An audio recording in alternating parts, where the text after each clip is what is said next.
সালাউদ্দিন বলছেন জুলাই সনদের কোনো রাজনৈতিক ভিত্তি নেই, আইনি ভিত্তিও নেই, এটা সংবিধানে সংযোজন করা যাবে না। দেখেন সে কত বড় জারজ। বিএনপির সালাউদ্দিন বলে জুলাই সনদ নাকি সাংবিধানিক স্বীকৃতি দেওয়ার প্রয়োজন নেই এবং এখানে নাকি আবেগের স্থান নেই।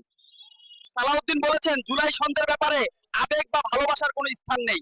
তাহলে বুঝুন তিনি জুলাই শহীদদের সঙ্গে কতটা প্রতারণা করছেন। সালাউদ্দিন মাল ভারতের মাধ্যমে কাজ করছেন এবং তিনি নির্ধারণ করছেন আমাদের জুলাই মাসের সনদ কি হবে, তাহলে জাতি হিসাবে আমরা কতটা দুর্ভাগা। জেল থেকে বের হয়ে লুৎফুজ্জামান বাবর বলেছিলেন প্রতিবেশী রাষ্ট্র আমাদের চিরশত্রু। এরপর থেকে বাবরকে আর মিডিয়ার সামনে আসতে দেওয়া হয়নি। আজকে বাবর সাহেব প্রায় অদৃশ্য। আর অন্যদিকে আগস্ট মাসের 5 তারিখের পর সালাউদ্দিন সাহেব হঠাৎ করে বাংলাদেশের মানুষের ভাগ্য বিধাতা হয়ে গেলেন। আমাদের জুলাই আন্দোলন শুধু আওয়ামী লীগের বিরুদ্ধে ছিল না, এটা ছিল ভারতপন্থী লোকদের বিরুদ্ধে।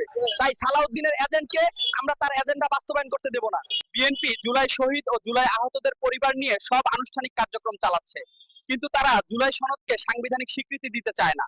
জুলাই যোদ্ধারা বিএনপি ষড়যন্ত্রে পা দেবেন না, ওরা বিপ্লবীদের বাঁচায় না। 75-এ বিপ্লবীদের বাঁচায়নি, 90-এ বিপ্লবীদের সঙ্গে বেইমানি করেছে, 24 বিপ্লবীদেরকে বাঁচতে দিবে না।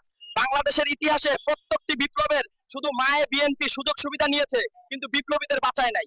বিএনপি বলে তারা সংসদে সব করবে, কিন্তু শেষে নির্বাচিত হওয়ার পর সবাইকে বোকা বানাবে, কারণ জুলাই বাঁচলে তাদের চাঁদাবাজি শেষ হয়ে যাবে। যদি জুলাই সনদ সাংবিধানিক স্বীকৃতি না পায়, তাহলে আওয়ামী লীগ ক্ষমতা এলে পুলিশ হত্যার দায়ে সবাইকে ফাঁসিতে ঝুলানো হবে। তাই আমরা সকল জুলাই যোদ্ধারা যে কোনো সময় মহাসড়ক থেকে ঢাকায় আসতে পারি।